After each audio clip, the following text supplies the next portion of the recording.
Donc, qui sommes-nous chez Cloud Inspire? Nous sommes un accélérateur de cloud. Nous avons pour mission, vocation de démystifier le cloud, de le rendre accessible à tous, de faire du cloud un outil de levier de croissance pour la plupart, pour toutes les sociétés et apporter des solutions à valeur ajoutée. Nous, chez Cloud Inspire, nous basons sur deux piliers. Le premier pilier est le pilier technologique, sur lequel nous avons mis en place un outil qui s'appelle la Cloud Factory, qui nous permet d'avoir notre cloud clé en main, prêt à l'emploi en 24 heures, qui vous permet de déployer vos solutions, les différentes technologies qui vont vous permettre de gérer vos serveurs, vos infrastructures on-prem et vos infrastructures sur le cloud public.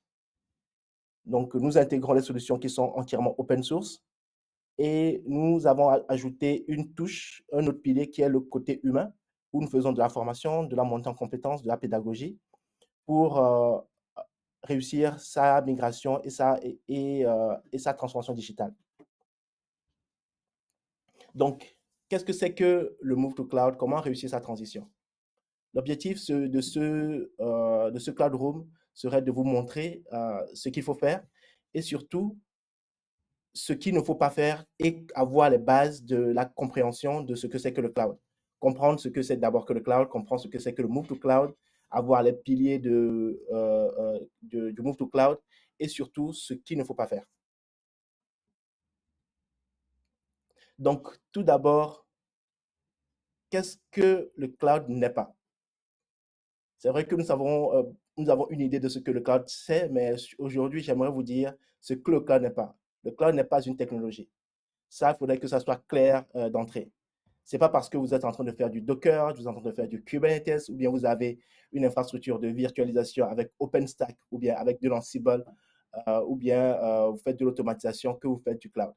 Le cloud va au-delà de la technologie. Donc, qu'est-ce que c'est que le cloud?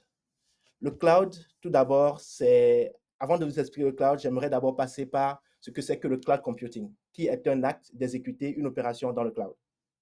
Donc, on va définir le cloud plutôt par rapport à son environnement, l'environnement dans lequel les applications s'exécutent. Donc, ça, c'est vraiment un élément important qu'il va falloir garder. Un cloud, c'est un environnement dans lequel s'exécutent des applications. Et maintenant, nous allons utiliser les technologies qui seront maintenant les outils et le matériel, les logiciels qui seront utilisés pour exécuter une charge de travail dans un environnement cloud. Donc, il va falloir bien séparer les trois notions pour éviter toute confusion entre le cloud computing, qui est un acte d'exécuter d'une opération de cloud, d'opération dans le cloud en lui-même qui est un environnement, et la technologie qui est l'ensemble des outils qui sont utilisés pour exécuter un workload dans le cloud. Donc, le cloud, lorsqu'on parlera de cloud, nous allons associer la notion de service qui sera appliquée aux fonctions de l'IT. C'est dans ce sens-là que vous allez avoir des notions de infrastructure as a service, vous allez avoir des infrastructures de service, software as a service, plateforme as a service. On reviendra dessus un peu plus tard. Maintenant, que va apporter le cloud? Le cloud aura pour avantage d'apporter de la flexibilité, de l'évolutivité pour permettre de gérer, monter en compétences, en puissance aux besoins, apporter la capacité de réduire au besoin le workload lorsque les serveurs ne sont pas utilisés et d'apporter une capacité de réorganiser son système d'information si le business de l'entreprise change. Nous allons ajouter une notion de coût parce que lorsque vous achetez le cloud chez un opérateur cloud, les cloud publics, les hyperscalers, vous payez pour un service. Donc, cette notion de coût va s'appliquer à vous aussi lorsque vous allez faire votre cloud chez vous. Et c'est une notion qui sera inhérente, que nous allons voir le long de cette formation, sur l'ensemble des fonctions que nous allons étudier. La notion de coût, elle est très importante parce qu'elle reviendra encore et encore. Donc, vous n'allez payer que pour les services que vous avez consommés, ce qui va vous permettre de pouvoir juguler entre le mode de facturation, comment est-ce que vous optimisez vos coûts. Le cloud va apporter de la simplicité de gestion dans le sens où vous serez amené à déléguer une partie de vos ressources à l'utilisateur final ou bien à une autre équipe, en passant souvent par un portail de self-service où l'utilisateur pourra lui-même, en toute autonomie, créer ses machines, réduire ses capacités, ajouter de la mémoire, augmenter son système de stockage, mais en toute autonomie. Donc, on va apporter de la simplification du mode opératoire qui était initialement destiné aux administrateurs qui vont maintenant utiliser ce portail-là pour faire eux-mêmes un certain nombre d'opérations en toute autonomie. La sécurité sera renforcée parce que le processus sera standardisé et va permettre d'avoir un même mode opératoire dans le déploiement, dans la configuration et dans la mise en service des différents services. Les opérations manuelles seront le plus souvent pas recommandées lorsqu'on va en faire du cloud. Pourquoi? Parce que souvent les erreurs viennent des manipulations humaines ou bien des erreurs de configuration. Si le processus est automatisé, testé, validé avant d'être poussé en production ou bien sur votre infrastructure cloud, vous minimisez les risques d'erreur et surtout les erreurs humaines de type une virgule en trop, une virgule en moins, une lettre pas placée au bon endroit, ce qui peut des fois être compliqué à débugger si vous êtes dans un environnement qui est très complexe. Donc la sécurité sera renforcée parce que ce sera fait par un automate et l'automate va avoir des instructions claires, il va l'exécuter. Et même si on se rend compte qu'il y a une vulnérabilité, le patch peut être réappliqué sur l'ensemble de l'infrastructure parce que tout aurait été automatisé et le patch pourra s'exécuter, se déployer comme on l'avait prédit parce que le système a été déployé de façon automatique. Pareil aussi pour les patchs qui lui seront appliqués. Donc, quels sont les modèles de type, quels sont les modèles de cloud que nous avons? Donc, nous avons les infrastructures as a service où l'infrastructure est fournie comme un service. Notamment, vous avez le serveur qui est fourni, l'OS qui est fourni, le réseau qui est fourni et le stockage qui est fourni. C'est l'exemple d'Amazon Web Services, Google Cloud, Azure, où vous avez un ensemble de services qui sont déjà prêts à l'emploi. Mais dans ce cas, vous êtes responsable, vous, en tant qu'utilisateur, de la gestion de l'infrastructure que vous utilisez. Si c'est le cas dans le cadre d'un PaaS, ce qu'on appelle Platform as a Service, où on déploie une plateforme comme un service, c'est l'exemple de OpenShift, de Red Hat, de la Cloud Foundry, de Mirantis, ou bien d'une plateforme de Kubernetes, soit de Google Kubernetes, ou bien une version managée avec AKS, EKS. Là, vous avez une plateforme qui vous est fournie et vous êtes responsable, vous, en tant qu'utilisateur, des applications que vous déployez au-dessus de cette plateforme. Donc, notamment des conteneurs que vous déployez, des services que vous mettez sur votre plateforme. Lorsqu'on parlera des SaaS, là, c'est un service qui est déjà prêt à l'emploi et vous ne faites que l'utiliser. C'est l'exemple de Zoom, de WooCommerce, de Dropbox, de Odoo, bien de Mattermost. Et là, votre responsabilité sera la configuration de ce logiciel. On vous met un dossier à disposition et vous le configurez.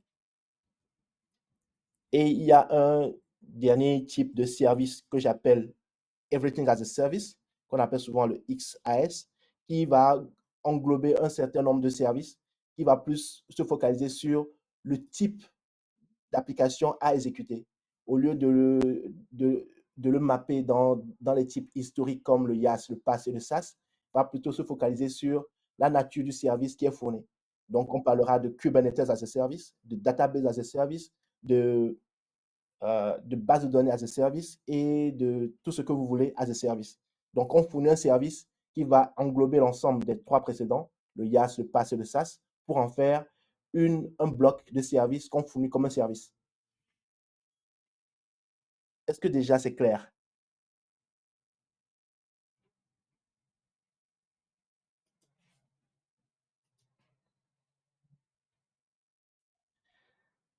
Parfait. Donc, sur les types de cloud que nous avons, vous le savez tous, il y a le cloud public, il y a le cloud privé et le cloud hybride. Chacun a son avantage et son inconvénient. Donc, lorsqu'on parlera du cloud public, on parlera plus d'un modèle qui va apporter, qui sera un peu plus économique mais là, c'est relatif. Tout dépendra des services que vous voulez consommer. Et ils ont tous des avantages et des inconvénients. Le service public, le cloud public, lui, va vous donner un, en mode CAPEX et OPEX. En CAPEX, vous n'avez rien à faire. Donc, vous aurez plus des investissements en mode OPEX. Donc, comment exploiter le système qui est mis en service.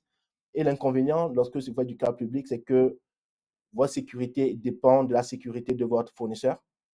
Vous ne pouvez pas personnaliser l'infrastructure telle que vous la voulez parce que vous êtes limité par ce que permet le fournisseur. S'il vous donne une grosse latitude, vous pouvez le faire dans le cadre de ce qu'il vous donne comme autorisation et vous n'avez pas tout le contrôle. Donc, on parlera de Amazon Azure, de GCP et de tous les clouds publics que vous connaissez. Le cloud privé a une dimension beaucoup plus restreinte au niveau de l'organisation. Donc, va permettre d'avoir une sécurité qui sera personnalisable, qui sera contrôlable, qui sera maîtrisée au sein de votre entité ou bien de votre organisation. Mais l'inconvénient, c'est que c'est beaucoup plus lourd à mettre en place parce qu'il sera beaucoup plus cher, parce qu'il va falloir investir en CAPEX dans le matériel que vous voulez utiliser et en OPEX parce que vous devez aussi le maintenir l'infrastructure. Donc, c'est l'exemple de si vous voulez faire votre infra en interne en utilisant du VMware, de l'OpenStack ou bien la Cloud Factory. Et il y a un mode qui est le mode hybride qui va plutôt utiliser un ensemble de systèmes publics et privés, va les fusionner ensemble et va en faire une seule entité qu'on appellera le cloud hybride. Et dans ce cadre, vous serez amené à gérer un environnement beaucoup plus complexe parce que vous devez gérer et le public et le privé de la même manière. Et dans ce cadre-là, vous avez des outils comme Anthos et nous avons aussi un outil que nous proposons aussi qui est la Cloud Factory qui vous permet de gérer un environnement entièrement hybride. Mais ce ne sera pas tout. Ça, ce sont les modes de fonctionnement historiques. Et vous avez de plus en plus un mode qui s'est développé qui s'appelle Edge Computing. Beaucoup de personnes entendent parler de Edge Computing, mais très peu savent ce que c'est réellement. Donc, le Edge Computing va plus s'adresser à un environnement de cloud computing où nous allons délocaliser un ensemble de ressources au plus près des utilisateurs. Cela va permettre de réduire la latence, va permettre de servir les systèmes qui vont plus utiliser le IoT, notamment connecter les équipements connectés, et va être utile aussi pour ceux qui font du gaming et ceux qui font du streaming. Réduire la latence, maîtriser le temps de connexion aux différents serveurs sera le mode opératoire lorsqu'on fera du edge computing. Donc, c'est du cloud en réseau périphérique.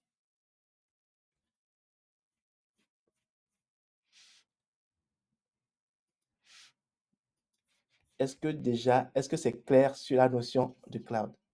Est-ce que vous avez des questions avant qu'on ne passe à la prochaine étape?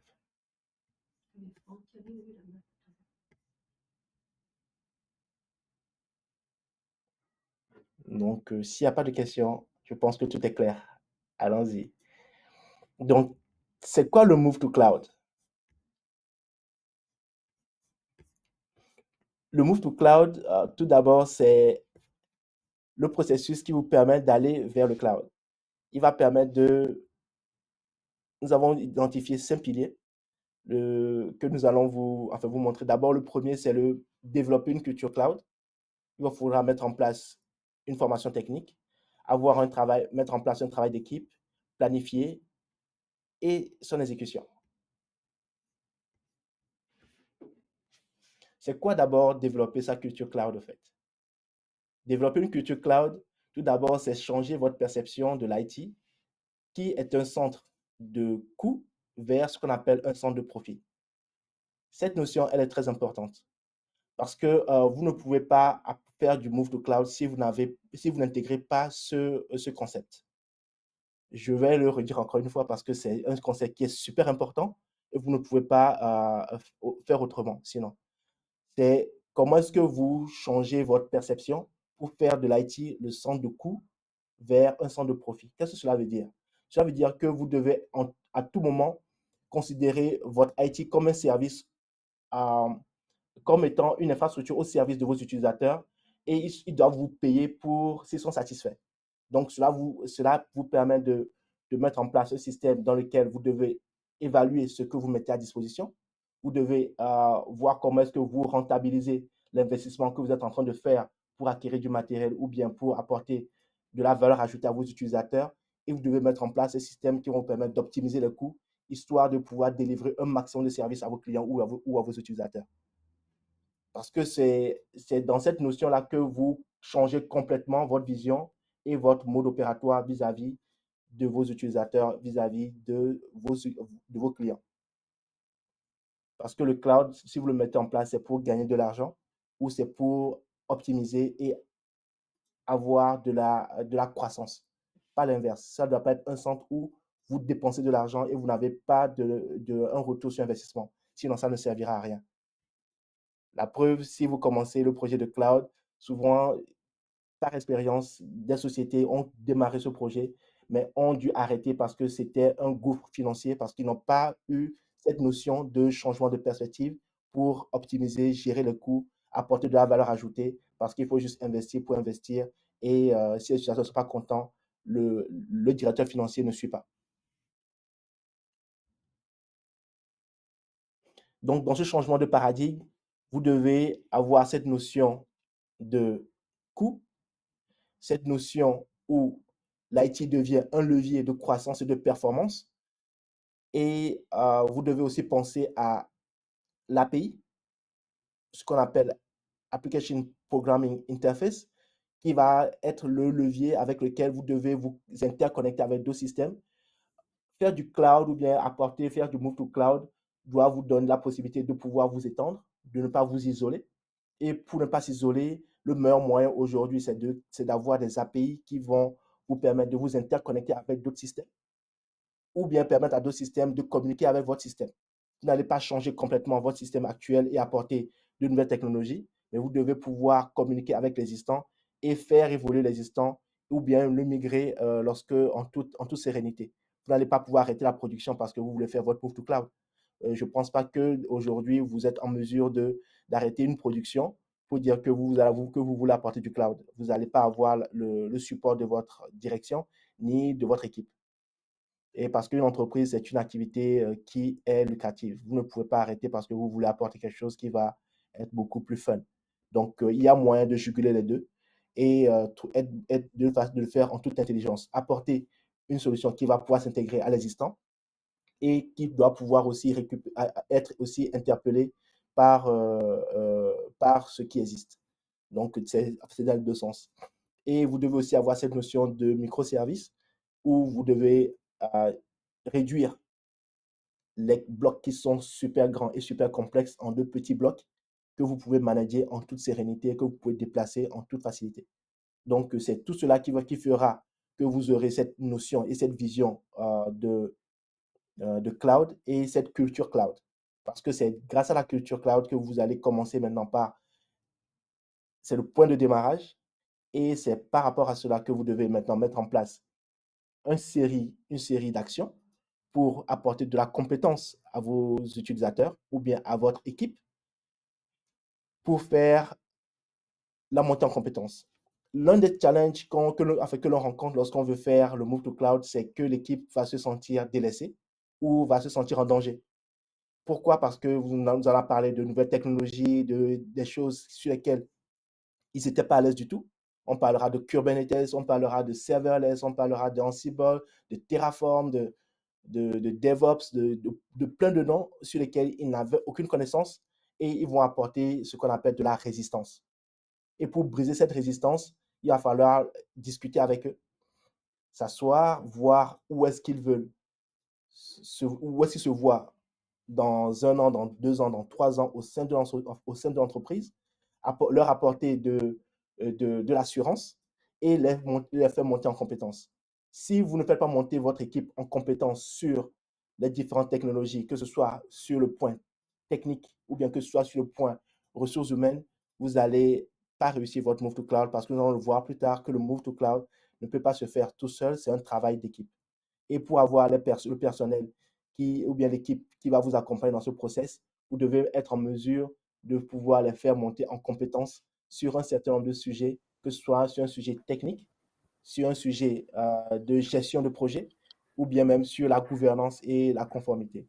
Donc, dans les différents éléments, nous avons vu, il y a un côté technologique où vous devez former votre équipe technique sur tout ce que vous avez comme hyperviseur, VMware, Proxmox, OpenStack, OpenShift, sur un environnement en fait, conteneur, Kubernetes, sur les réseaux, sur le stockage, pour qu'ils se sentent à l'aise et qu'ils puissent vous accompagner parce que ce serait pour eux de, ils se sentiront en valeur et sauront qu'ils ne vont pas perdre leur place parce que vous apportez de l'automatisation. Parce que souvent, c'est ce qui se passe au fait. Lorsqu'on dit qu'on apporte de l'automatisation, on se dit, ah tiens, je ne pourrai plus rien faire parce que tout sera automatisé, on va me virer. C'est normal parce que chacun protège du moins son pain et ils vont apporter de la résistance. Donc, pour éviter cela, vous devez les faire monter en compétences pour qu'ils apportent de la valeur ajoutée. Ne pas les isoler parce que ça ne servira à rien. Ce serait le moyen de flinguer votre propre projet et les faire monter en compétences. Donc, il y a le côté technologique, il y a le côté automatisation sur toute la notion de GitOps. Parce que l'autre souci aussi, c'est cette notion de GitOps qui est un mode où vous devez faire ce qu'on appelle de l'infra as code. L'infra as code, c'est définir le code comme étant votre infrastructure comme étant du code, où vous mettez en place un certain nombre de fonctionnalités et de ce qu'on appelle de desire state, un état désiré. Et un automate va récupérer ce contenu et va l'appliquer et va en faire en sorte que l'état désiré sera l'état actuel de votre infrastructure. Ça permet de documenter automatiquement votre système et d'avoir un système qui est up and running et de pouvoir le rejouer au besoin parce que vous aurez défini toute la structure de votre système comme étant juste du code. Vous devez former votre équipe aussi à la méthode agile, ce qu'on appelle Scrum, Kanban et d'autres méthodes, il y en a plein d'autres, pour créer cette synergie de travail collaboratif où chacun à sa place. Vous avez un Scrum Master qui va apporter qui sera le lead sur les différents projets. Les développeurs ou bien les architectes vont faire partie du projet. Ils sauront où est-ce qu'ils se retrouvent, apporter faire le travail en mode agile pour apporter vraiment de la vélocité lorsque vous êtes en train de travailler. Et vous devez aussi former votre équipe aussi sur la sécurité, surtout les sensibiliser sur le risque de sécurité de ce que vous êtes en train de mettre en place pour qu'ils soient au courant. Parce que voilà, vous avez plusieurs équipes, plusieurs corps de métier que vous devez gérer. L'équipe communication, l'équipe projet, l'équipe IT, l'équipe des utilisateurs. Et tout cela ne peut pas se faire s'ils n'ont pas le même niveau de connaissance. Et gérer aussi sur la gouvernance et la conformité. Ce sont des points sur lesquels vous devez former votre équipe, les faire monter en compétences parce que ce sont des points centraux. Et nous venons à l'une des parties les plus importantes, c'est le travail d'équipe. Le travail d'équipe, c'est pour moi le point le plus important. Vous ne pouvez pas faire le cloud tout seul parce que c'est le résultat d'un travail d'équipe. Si vous êtes tout seul dans votre coin, vous ne pouvez pas susciter l'adhésion de votre équipe si vous êtes tout seul dans votre coin. Ce n'est pas possible. Vous devez les impliquer, les intégrer dans votre système, réorganiser votre système d'information, votre mode opératoire pour que toute équipe se sente impliquée, agisse et contribue à l'évolution de la plateforme que vous êtes en train de mettre en place. Vous devez intégrer à tous les niveaux vos collaborateurs, vos utilisateurs, vos clients et vos responsables. Parce que c'est dans cet échange-là que vous devez pouvoir partager les succès de ce qui a fonctionné et aussi ce qui n'a pas fonctionné. Comme ça permet d'avoir un travail et d'améliorer et d'apporter de l'évolution. Sensibiliser, informer et former. Ce sont les trois mots qu'il faut retenir. Sensibiliser, informer et former. Et là, ça doit se faire à tous les niveaux, que ce soit par rapport à vos responsables, à vos collaborateurs et à vos utilisateurs. Et l'un des sujets aussi, c'est vous devez être patient et vous devez être pédagogue. Ce n'est pas parce qu'ils n'ont pas compris que vous devez vous énerver ou bien hausser le ton. Ils n'ont pas le même niveau d'information que vous. Vous devez apprendre à être patient, les laisser grandir, leur donner de la matière pour qu'ils puissent évoluer à leur rythme et leur apporter le soutien s'ils en ont besoin. Donc, c'est beaucoup de travail de pédagogie. Et une fois que vous avez mis en place les étapes précédentes, là, il va falloir maintenant planifier. Pour planifier, là, vous devez définir un objectif clair. Vous devez avoir un but. Le but, ça va permettre à tout le monde de pouvoir se projeter. Et lorsque l'objectif est clair, lorsque la promesse est claire, vous avez toutes les chances de pouvoir y arriver. La vision, elle doit être claire, elle doit être partagée par tout le monde. Voici ce que nous voulons mettre en place. Nous voulons mettre en place une infrastructure qui va nous permettre de donner un portail de self-service à nos utilisateurs pour pouvoir gérer eux-mêmes leurs machines virtuelles, créer des applications, gérer le stockage, gérer le réseau, gérer les adresses IP, déployer les applications de telle manière. Et voilà, c'est partagé, c'est connu par la direction, c'est connu par les utilisateurs, ils attendent ce portail, c'est connu par l'équipe, tout le monde est d'accord sur ce qu'il faut mettre en place parce qu'on veut être autonome sur un certain nombre de choses. Et dans ce cadre-là, vous allez mobiliser l'équipe pour faire ce travail et vous allez le faire ensemble. Et des étapes, c'est vous devez organiser ce chemin-là par étapes. Donc, vous devez vous organiser en fonction de vos ressources qui sont disponibles parce que c'est la pire des choses que de dire que vous allez le faire alors que vous n'avez pas les ressources pour pour le faire. Donc, en fonction de ce que vous devez faire, vous devez fragmenter votre, votre move to cloud en plusieurs étapes.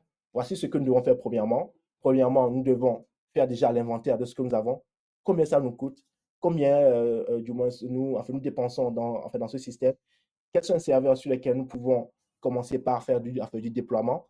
Une fois que vous avez tous ces éléments, OK, quelles sont les ressources qui sont déjà aujourd'hui formées pour démarrer les premières étapes du Move to Cloud?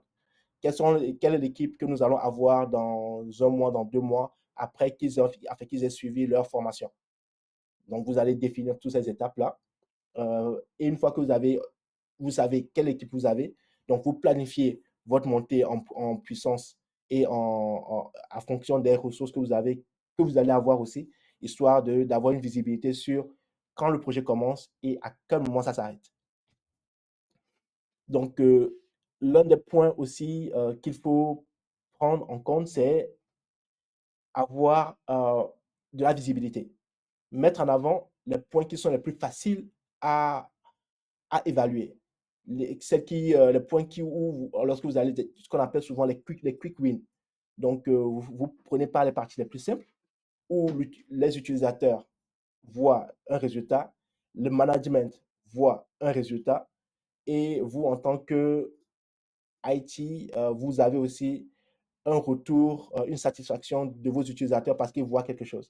Ça permet de galvaniser l'équipe, de créer du soutien et d'apporter comment dire, de la motivation.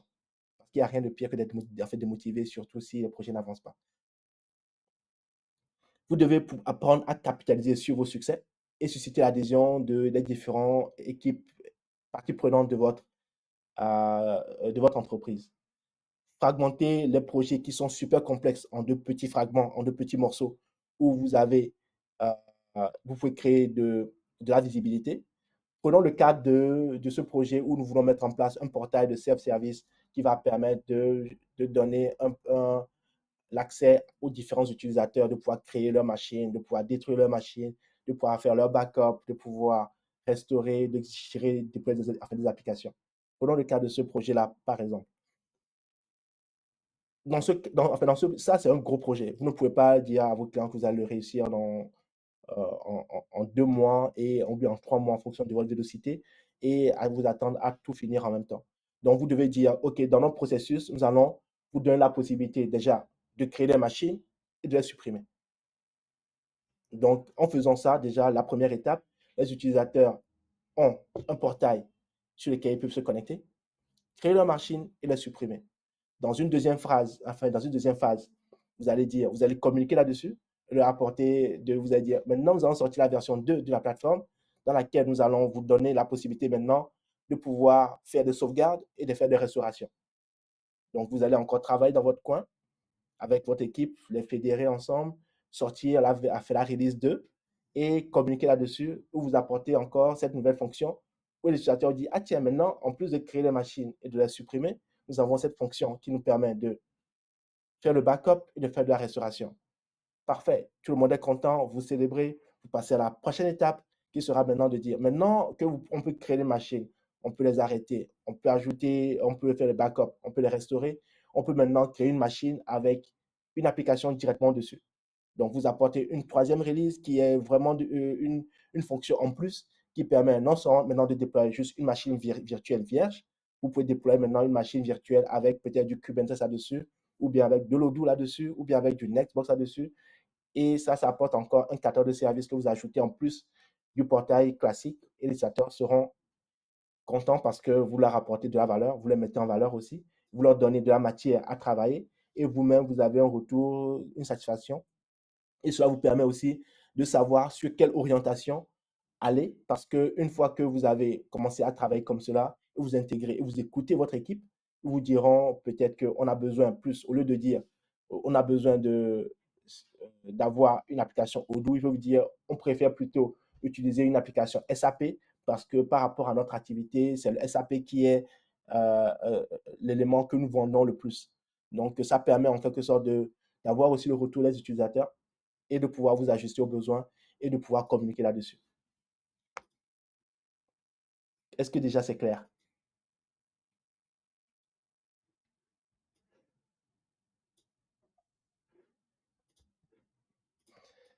Donc, la dernière étape, c'est la mise en œuvre et c'est dans cette partie que vous devez exécuter tout ce dont on a parlé. Vous devez planifier, vous développer, vous tester, vous déployer.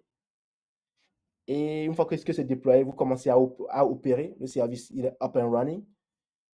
Vous testez, vous supervisez, vous vous assurez que ça fonctionne bien et vous recommencez ce cycle. Ce cycle-là, c'est un cycle infini. Donc, vous allez rentrer, lorsque vous allez faire du cloud, vous devez toujours avoir à l'esprit que vous allez rentrer dans un cycle infini. Donc, le cloud n'est jamais fini. C'est un cycle qui sera continué, qui est perpétuel. Donc, l'amélioration sera quelque chose que vous allez apporter à chaque fois pour apporter un changement, ou pour apporter un bug fixe, ou pour apporter une nouvelle fonctionnalité. Mais ça ne s'arrêtera jamais. Une fois que vous commencez ce process, vous devez avoir l'esprit que cela ne va jamais s'arrêter. Donc, c'est pour ça qu'il est important de pouvoir célébrer à chaque fin de cycle. Cela permet de mettre un point d'arrêt pour dire que voici la première itération. Ça permet de sortir une release et de passer à la prochaine étape qui sera l'amélioration de ce que vous avez apporté comme solution, premièrement.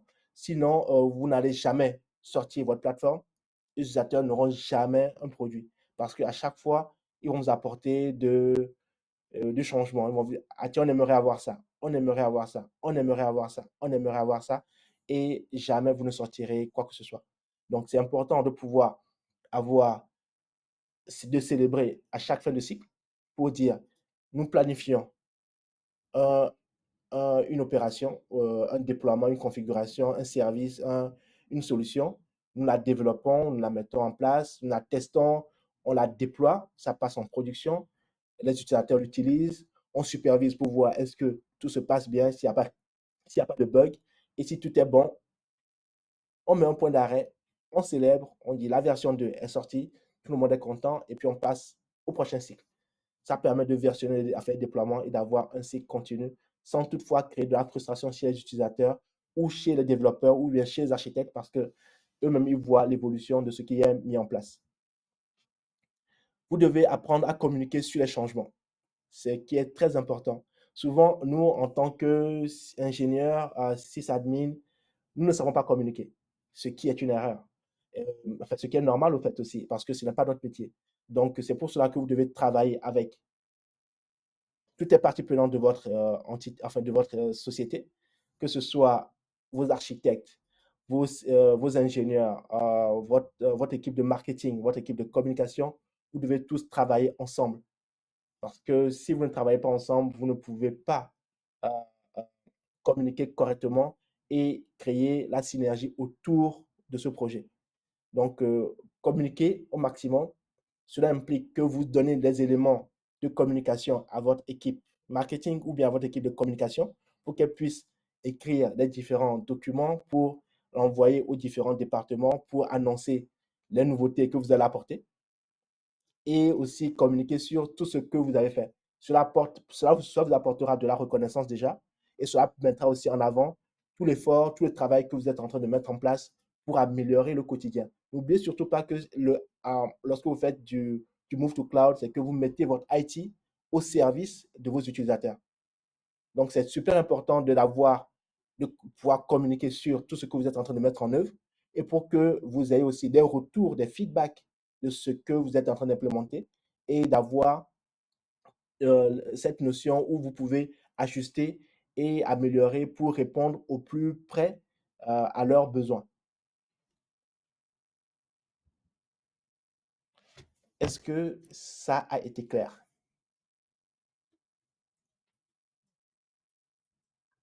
Donc voilà comment est-ce que nous mettons en place la Cloud Factory, qui est le résultat de tout ce dont on vient de parler, qui est une plateforme que nous avons développée chez Cloud Inspire, qui vous permet d'avoir une plateforme 100% open source. Pourquoi 100% open source? Parce qu'elle va vous permettre d'éviter ce qu'on appelle le vendor lock-in et vous donner la possibilité de pouvoir choisir le fournisseur de votre choix et de pouvoir améliorer le code au besoin. La plateforme, elle est multiplateforme, elle va pouvoir s'adapter à un ensemble de plateformes existantes comme du VMware, du KVM, du LXC, du Firecracker.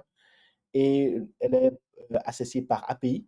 Notamment, vous pouvez vous connecter dessus par deux systèmes, par Ansible ou bien par Terraform. Donc, la plateforme, elle est ouverte et vous pouvez aussi interagir avec en ligne de commande par CLI.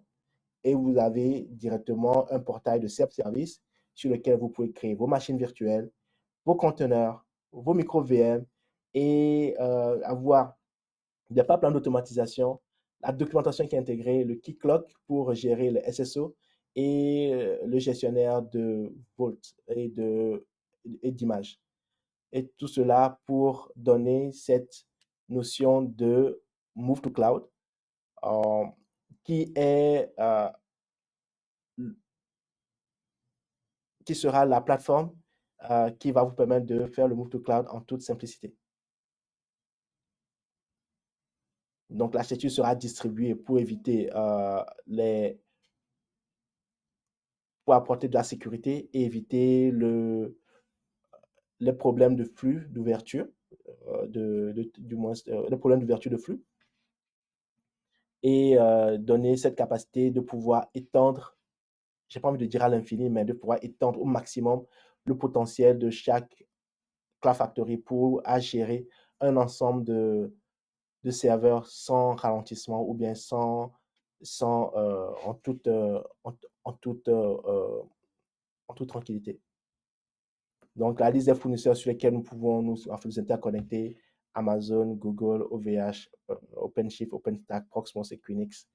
Et la liste va s'allonger d'ici la fin d'année pour avoir le maximum de fournisseurs et être transverse, quel que soit le fournisseur sur lequel on peut se connecter. Donc, quels sont les points à retenir? Le point à retenir, c'est que le cloud doit être un levier de croissance. Donc, lorsqu'on parlera de cloud, on parlera de service. Il faut avoir la vision et avoir un objectif et la partager avec votre équipe. Le travail d'équipe est clé. La communication est clé. Est-ce que vous avez des questions?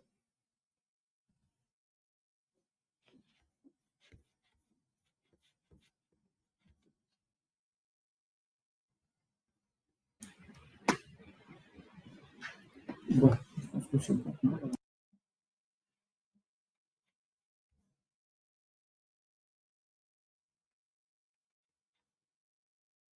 N'hésitez pas, vous pouvez ouvrir votre micro et puis poser des questions.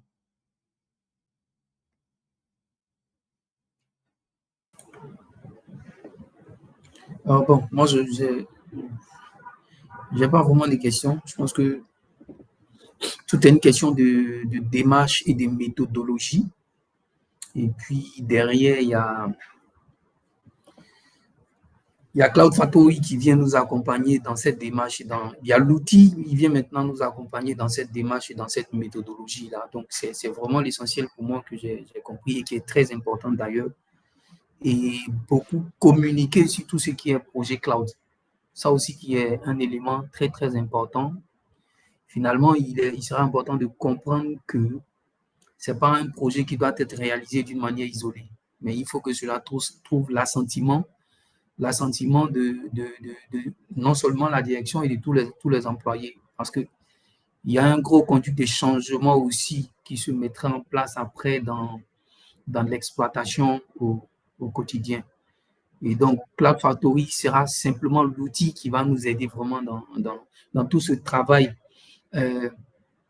en amont qui sera fait en termes d'études de projet, conduite des changements, communication. Et puis bon, l'outil vient maintenant rajouter la dernière couche pour parfaire tout ce projet de migration vers le cloud. C'est exactement ça. Merci beaucoup, c'est exactement ça.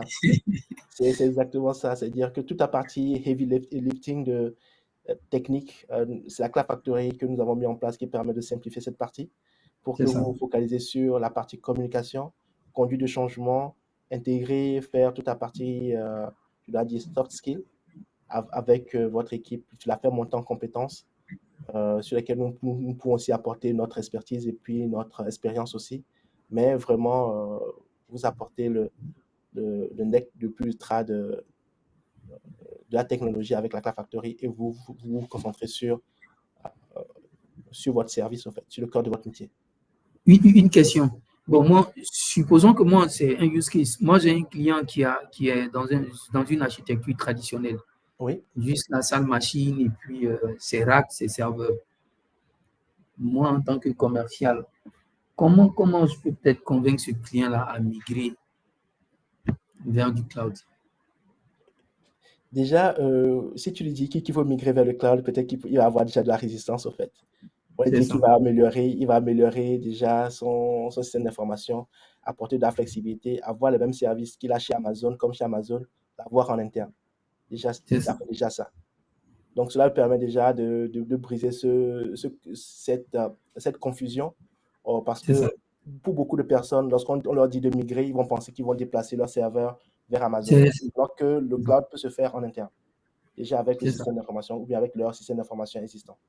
Donc, c'est intéressant, ce serait opportun de ne pas lui dire il faut migrer vers le cloud, mais lui C'est dire ça. est-ce que tu as envie d'avoir la même flexibilité que tu as sur Amazon Azure, mais d'avoir en interne et donner la possibilité à tes utilisateurs d'être autonomes sur un certain nombre de fonctionnalités ou bien même à ton équipe technique d'être autonome, de pouvoir étendre aux besoins la capacité de monitorer aux besoins et avoir un système qui fasse du auto-healing, notamment si le C'est ça. système tombe, qu'il se remonte automatiquement sans que tu n'aies à intervenir avoir ton système de backup qui va bien.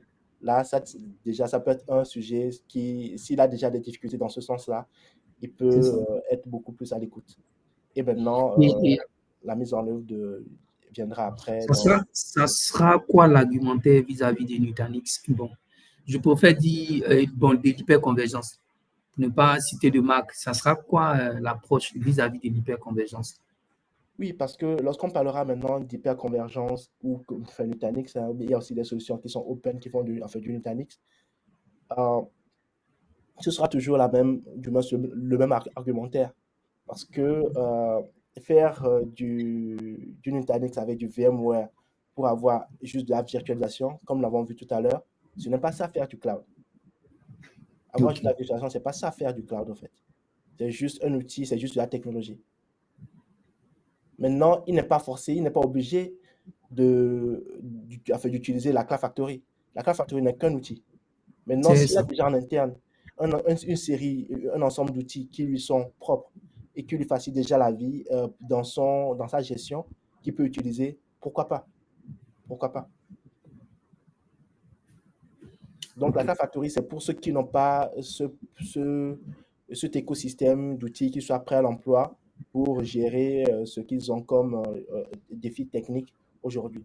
Maintenant, s'ils ont déjà un Nutanix qui leur donne satisfaction et que le coût leur convient, parce que l'Internet aussi, soyons clairs, c'est Ouais, ça pas chiffre, hein, donné. ça chiffre. Donc, si le coût leur convient et qu'ils n'ont pas de difficulté d'investir dans ce projet-là, et ils ont une solution qui leur va bien, la solution, ce serait maintenant de faire monter leur équipe en compétences sur comment optimiser ce qu'ils ont, leur apporter toute la formation technique pour avoir cette culture de cloud et commencer à optimiser les coûts et y apporter de la valeur à leurs utilisateurs avec un portail. Maintenant, tout dépend encore de l'objectif. Qu'est-ce que la société aimerait avoir comme finalité?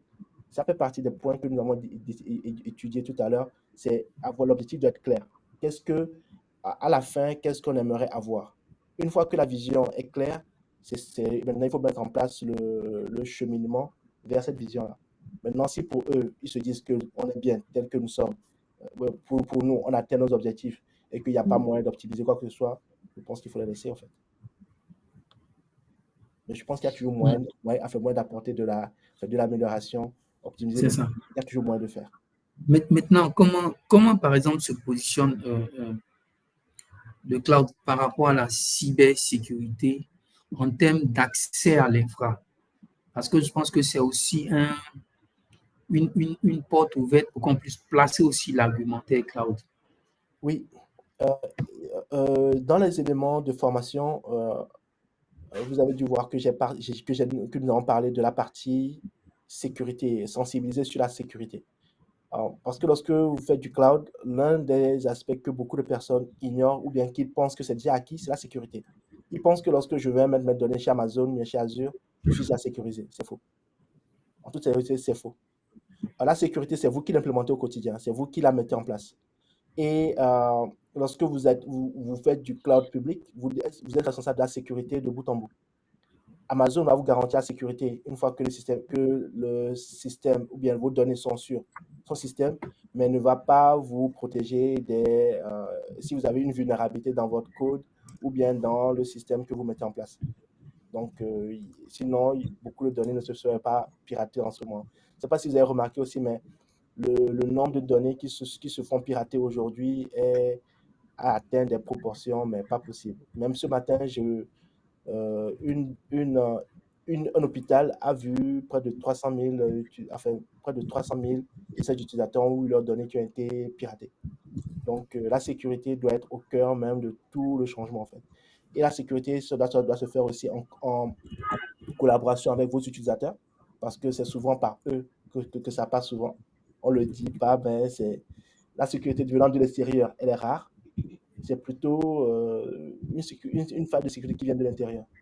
Donc, c'est plus créer de l'awareness au niveau de vos utilisateurs, mettre en place des mécaniques pour les protéger eux et vous protéger vous.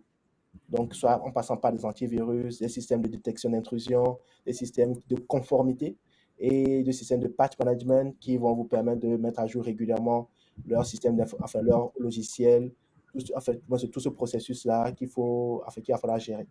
Et ça, ce sont des choses qu'il va falloir soit implémenter si vous n'avez pas, mais qui nous font partie de la Cloud Factory parce que ce sont des challenges que nous, en tant qu'experts du cloud, nous avons euh, réalisé, nous avons mis comme étant solution intégrante à notre plateforme.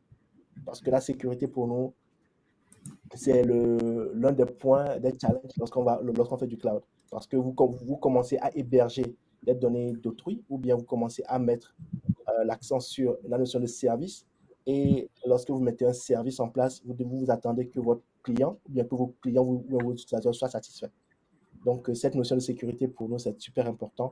Et nous l'avons intégré directement comme étant un socle dans notre plateforme qui vous permet d'avoir le Access Management, Access Security Management directement.